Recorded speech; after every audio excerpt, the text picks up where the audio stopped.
I wasn't even supposed to be in that room. Not officially, not on paper, but I was there because I earned it. Top of my class at Howard, double major in political science and business ethics, 2 scholarships, and 1 grueling interview where I had to smile through questions about whether I'd be comfortable in a corporate environment. As if I'd never seen a glass building before, but I made it, and I was proud. Even when I was the only black woman among the 20 interns. Even when I saw the way the receptionist blinked too slowly every morning when I said good morning. Like the sound of my voice had caught her off guard. Like she expected someone else, or something else. And I told myself it was fine.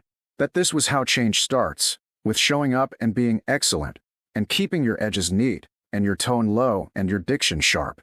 But that illusion shattered the day Mr. Brendan Carlisle, the CEO of Ashbourne Strategies, turned to me in a crowded conference room after I gave a well-researched, bulletproof analysis on client demographic shifts, and said with a smirk, "Maybe next time try saying it in English," then chuckled and mimicked my Southeast DC lilt, drawing tight laughter from the white guys near him, while my heart sank straight through the sleek carpet, because what he really meant was, "You don't belong here." And I wanted to disappear, but instead I smiled like I'd rehearsed. The same way I did when people called me articulate, like it was a surprise, and I sat down while everyone avoided my eyes, and we moved on like it hadn't just happened. Except it had, and something inside me cracked, not loudly, but enough that I could feel it echo the next time I walked into the break room, and 2 interns stopped talking when I came in, or the time I pitched an idea only to have it dismissed until Eric, a Georgetown legacy with a trust fund, repeated it slower and got praised for bringing it home. And I tried not to show it, but I started leaving the office with a migraine every day, started triple-checking my emails for tone, started second-guessing whether I should wear my natural curls or keep the wig with the soft ways that didn't seem to scare people as much. And when I finally told Maya, the one other black woman in the entire building, though she worked in HR and wasn't an intern, she gave me this long look and said, "Girl, if you want to survive here, you're going to need more than your resume." And that hurt more than I wanted to admit because I thought my resume was supposed to be enough. But then something happened that flipped the game entirely, because Brendan Carlisle, in all his smug glory, decided to host a DI town hall, a performance more than a policy, and he asked me to help his assistant draft the opening remarks because he thought it would sound more authentic coming from someone like me. And I said yes. Not because I wanted to help, but because I saw an opening, a small sliver of a door where maybe, just maybe, I could shove my foot in and wedge it wide. And what Brendan didn't know was that the entire semester before this internship, I had been working with a professor on a comprehensive analysis of racial microaggressions in corporate America and had written a model diversity, equity, and inclusion policy that actually worked, one rooted in accountability and structure and not just buzzwords and photo ops, and that I still had a copy saved on my laptop. And over the next few nights, I burned through my anger and poured it into that document, using his own company's mission statements and past discrimination lawsuits as references, weaving together a speech that quoted Baldwin, bell hooks, and McKinsey reports, all dressed in the kind of neutral business language Brendan wouldn't notice until it was too late. And when I handed it to his assistant, she said, "This is actually amazing."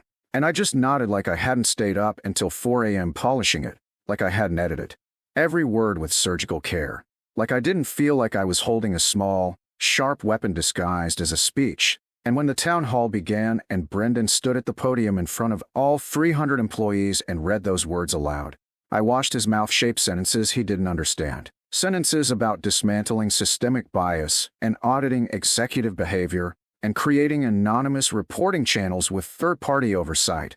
And it wasn't until Maya caught my eye from the back of the room and raised one brow, barely, that I realized I'd done something dangerous. I'd made him the mouthpiece for his own undoing, and now all I had to do was wait for the fallout, for someone, anyone, to ask where those words had come from and what would happen next. I didn't expect it to spread like wildfire. I thought maybe a few people would nod politely, clap out of obligation, and forget the speech the moment Brendan stepped off that stage. But something about hearing those words come out of his mouth, words like, "We must hold even our most senior leaders accountable for perpetuating exclusionary behaviors," and "We cannot claim excellence while erasing the voices of those who built this company with half the resources and double the hurdles," It hit a nerve, even if Brendan didn't realize he was swinging a wrecking ball right into the glass walls that kept so many of us boxed out. That afternoon, the company's Slack lit up. People were quoting the speech in status updates, tagging each other, asking if a new DEI lead had been hired. Even the interns were whispering about it like it was gospel. I stayed quiet, watching from the margins, because I needed to be sure it landed. And then it happened. An email from corporate communications went out company-wide. We're excited to announce a new DEI initiative based on today's inspiring remarks from our CEO. They called it the Carlisle Commitment, as if he'd written it himself, as if those weren't my words printed and praised and plastered across LinkedIn posts with hashtags like #LeadershipMatters and #EquityInAction. At first I felt sick, like I'd handed him my heart and he was selling it as a brand. But then I realized something. Now that it was out there, they had to live up to it. Those ideas were public. They were measurable. People were asking questions. And most of all, I knew the truth. So did Maya. So did a few other Black and brown employees who had quietly messaged me things like, "Did you help write that? It sounded like you." I didn't confirm, but I didn't deny it either. I just said, "I'm glad it resonated."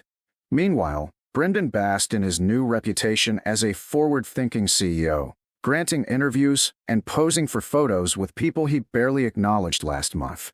But arrogance makes people sloppy, and Brendan was too full of himself to notice the storm brewing under his feet. See, one of the analysts in legal, Devin, a sharp, quiet guy from Chicago, found the original Word doc on the assistant's shared drive.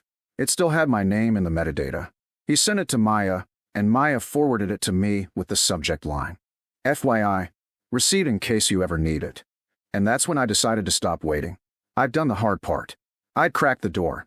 Now it was time to walk through it. I scheduled a meeting with HR, just a 15-minute check-in, supposedly to talk about my internship experience so far. And I came in with a folder, a printout of the speech, the original draft with my name and timestamp, an outline of recommendations for my policy proposal, and most importantly, a detailed account of the microaggressions I'd faced during my time there, including the moment Brendan mocked my voice. I didn't go in swinging. I was calm, steady, professional, because I knew that's what they expected, and I knew how to weaponize their expectations. I laid it all out, and when they asked what I wanted, I said, "I want to help implement the very plan your CEO is being praised for." The one I wrote.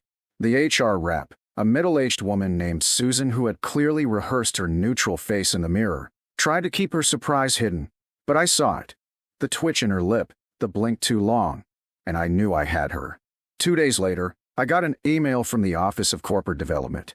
They wanted me to extend my internship into the fall, part-time, with a stipend. They were impressed by my initiative and insight. No mention of Brendan. No mention of the speech. But the offer was real, and I took it, because I wasn't done yet. Meanwhile, Brendan kept building his house of cards, unaware that the foundation was cracking. Things shifted fast after that. Devin quietly shared the doc with a senior manager who'd been passed over for promotion after flagging diversity concerns, someone who now had a vested interest in seeing Brendan taken down a peg. The assistant who'd handed off the speech started panicking, asking questions like, "Hey, are you sure we're covered legally on that doc? Did anyone sign off?" And employees started requesting action. Audits, listening sessions, transparency. The pressure mounted. Brendan called a follow-up meeting with the interns, probably hoping to rally goodwill, and when he turned to me and said, "Let's hear from you again. Your perspective always adds color." I didn't flinch. I just smiled and said, "Funny, I thought you preferred it in English." And the silence that followed felt like justice in its purest form. That was the moment he knew. His face dropped. He remembered, and everyone in the room knew something had just shifted. I didn't wait for his reaction. I turned my focus to the work, to the dozens of employees who now came to me for advice on how to navigate bias, to the team leads who asked me to review hiring rubrics, to Maya, who said, "Whatever happens, you lit the match, sis." And even though Brendan still held the title and still smiled for cameras, the company no longer belonged to him. Not really. Not after what I'd put in motion. 3 weeks later, the reckoning came, not with fireworks, but with a memo. Leadership transition effective immediately. Brendan had been quietly asked to resign after a board member's niece, an intern herself, leaked a screenshot showing the speech's metadata with my name on it to a journalist covering performative DEI. The article went viral overnight. Black Intern writes CEO's diversity speech. Gets no credit until receipts surface.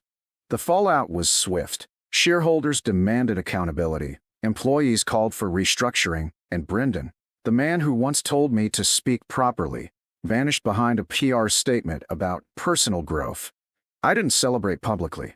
I didn't need to, because within days, I was invited to co-chair the company's new Equity Council, this time with my name on every document, every policy, every stage.